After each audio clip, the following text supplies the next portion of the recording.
Olá, esse vídeo é para a apresentação do mini-seminário da disciplina de Anatomia Médico-Cirúrgica do Departamento de Morfologia da Universidade Federal Fluminense, coordenada pelo professor José Cavazoli Lazzoli, cujo tema é Anatomia aplicada à pronação dolorosa. Bom, o quadro de pronação dolorosa geralmente acomete crianças menores que 7 anos de idade, alguns artigos na literatura dizem que até 5, mas tendo um pico dos casos por volta dos 2 a 3 anos de idade. A pronação dolorosa, também conhecida como síndrome do cotovelo distendido, é a subluxação da cabeça do rádio, ou seja, um deslocamento parcial da cabeça do rádio, por meio do ligamento anular, causando um puxão súbito do braço. Então, pessoal, a anatomia vai ser abordada no próximo tópico, mas só para vocês entenderem melhor como acontece, aqui está o capítulo do húmero, o rádio, a cabeça do rádio, a una, e aqui o ligamento anular. E aí, quando ocorre essa tração, o ligamento ele fica preso entre a articulação, e isso provoca o quadro de pronação dolorosa.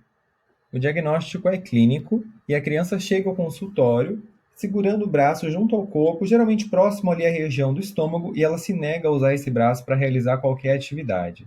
O diagnóstico também depende da história clínica apresentada, como no caso da criança ter sido puxada no braço por alguém, por exemplo. O tratamento indicado ele é feito com manobras, ele pode ser realizado rapidamente, com a recolocação da cabeça do rádio, do ligamento em seu lugar, no consultório médico mesmo, e é feito com as manobras que serão discutidas no tópico 3. Vamos agora relembrar um pouco sobre o antebraço, que é a unidade distal do suporte articulado do membro superior. Ele se estende do cotovelo até o punho e contém dois ossos, o rádio e a una. Esses dois ossos são unidos por uma membrana interóssea que, embora seja fina, é uma membrana fibrosa forte que é capaz de unir os ossos do antebraço e de permitir a pronação e a supinação. Os principais músculos que estão envolvidos na pronação do antebraço são dois. O mais importante deles é o músculo pronador quadrado, que não pode ser palpado nem observado exceto após as dissecções, porque ele é o músculo mais profundo na face anterior do antebraço. O pronador quadrado ajuda a membrana interóssea a manter unidos o rádio e a una, principalmente quando forças ascendentes são transmitidas através do punho, por exemplo, durante a queda de uma pessoa sobre a mão. O músculo pronador quadrado é sempre ativo durante a pronação e é considerado o agonista durante esse movimento. Porém, ele é auxiliado de forma secundária pelo músculo pronador redondo, quando é necessário que o indivíduo coloque mais força e velocidade durante a pronação. O pronador redondo é o mais lateral dos músculos flexores superficiais do antebraço. Sendo assim, a sua margem lateral forma o limite medial da fossa cubital, que é uma depressão localizada na face anterior do cotovelo. E um dos conteúdos dessa fossa é o nervo mediano, que é o principal nervo do compartimento anterior do antebraço. Ele sai por entre as cabeças do pronador redondo e também dá origem ao nervo interósseo anterior, que é o principal ramo no antebraço, que desce pela face posterior da membrana interóssea, seguindo profundamente ao pronador quadrado. Durante a pronação, a extremidade inferior do rádio move-se anterior e medialmente em torno da extremidade inferior da una. Assim, na posição de pronação, o rádio cruza a una anteriormente, e auxiliando em todo este movimento está o pronador redondo, que roda o rádio sobre a una. A articulação do cotovelo é formada pelo encontro dos ossos do braço e do antebraço. Ela é coberta por uma face articular anterior e posteriormente, que aqui está cortada para a gente visualizar melhor cada articulação. Então, há uma articulação húmero-unar, em que a tróclea do húmero se articula com a incisura troclear da una, uma articulação húmero-radial, em que o capítulo do húmero está se articulando com a fóvea do rádio, e uma articulação rádio-unar. Aqui nas margens lateral e medial dessa face articular, há um espessamento que são os ligamentos colaterais. Aqui na face medial, a gente pode ver o ligamento colateral lunar. Ele possui 3 faixas, uma anterior, uma posterior e uma inferior. Sua faixa anterior é tensionada quando a articulação está estendida, enquanto a sua faixa posterior é tensionada quando a articulação está fletida. E aqui, na face lateral, a gente pode ver o ligamento colateral radial. Suas fibras também se estendem aqui até o ligamento anular, e ele é tensionado durante a maior parte da amplitude do movimento de flexão. Na articulação rádio-unar, a circunferência da cabeça do rádio se articula com a incisura radial da una.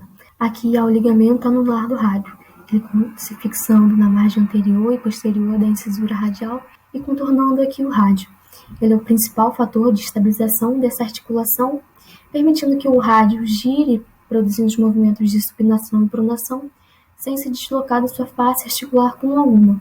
Considerando que esse ligamento é diferente nas crianças, isso explica por que é comum esse tipo de luxação da pronação dolorosa ocorrer em crianças até 5 ou 7 anos de idade.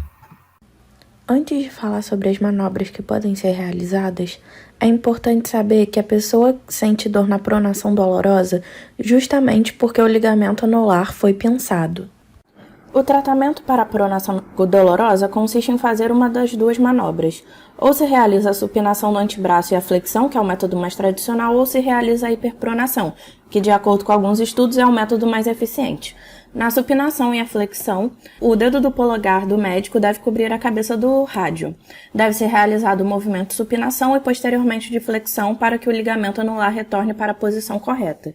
E deve-se escutar o clique quando o ligamento retorna à sua localização. Já na hiperpronação, deve-se segurar a mão da criança e com a mão livre fazer um suporte no cotovelo. Realizar o movimento de hiperpronação e um clique deve ser escutado. Dentro de 5 a 30 minutos, a pessoa já consegue fazer os movimentos com esse braço sem sentir dor. Caso continue sentindo dor, é necessário fazer a manobra novamente. Agora nós vamos ver o vídeo do New England Journal demonstrando como são realizadas essas manobras. A primeira manobra é a supinação e flexão.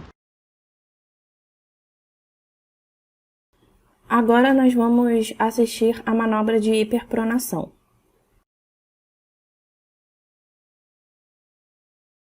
Algumas contraindicações são se a pessoa tem histórico ou exame físico compatível com fratura, queda no braço de uma altura considerável, deformidade do cotovelo, ou se a pessoa apresenta inchaço ou hematoma. É importante saber que caso as manobras não tenham efeito, é necessário realizar uma radiografia para melhor avaliação do cotovelo. Agora eu vou falar um pouco sobre a prevenção. A pronação dolorosa ela geralmente ocorre em crianças abaixo dos 7 anos de idade. Devido a isso, é importante que haja ações que ensinem aos pais, cuidadores e educadores sobre como essas lesões ocorrem e como elas podem ser evitadas. Aos pais, eles podem ser ensinados durante as consultas de rotina com os pediatras.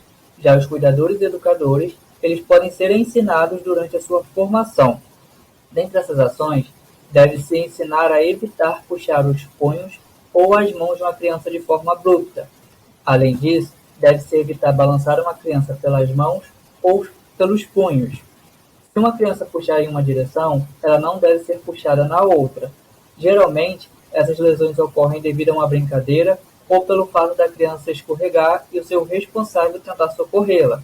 Só que deve-se salientar que para levantar a criança tem que ser pelas axilas, e não pelas mãos e nem pelos punhos. E para concluir, nós vamos apresentar para vocês um caso clínico.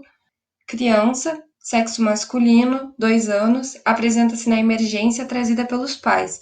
Queixa principal, dor no braço. Os pais relatam que ele estava brincando no sofá e, na tentativa de prevenir uma queda, o pai agarrou-o pelo punho esquerdo, desencadeando o choro imediato da criança. Relatam ainda que o filho parou de usar o braço esquerdo e que parecia ter dor quando tocavam ou manipulavam esse membro. Eles negam hematoma ou inchaço. Na sala de exame, apresenta-se calmo, segurando seu braço esquerdo em uma posição neutra em seu colo. A gente percebe que a idade da criança ela é condizente com aquela faixa etária mais acometida. Observando a história clínica, percebemos que o quadro iniciou quando o pai deu aquele puxão no braço do filho. Esse puxão provavelmente causou o deslocamento parcial da cabeça do rádio através do ligamento anular, pinçando esse ligamento, o que fez com que a criança começasse a sentir dor e parasse de utilizar o braço para pegar os objetos e também imobilizasse ele em uma posição neutra em seu colo. Ao exame físico, não há sinais externos óbvios de trauma, ou seja, não foi observado sinais de equimose, deformidades ou inchaço no local que pudessem sugerir um trauma e a indicação de um exame de imagem complementar.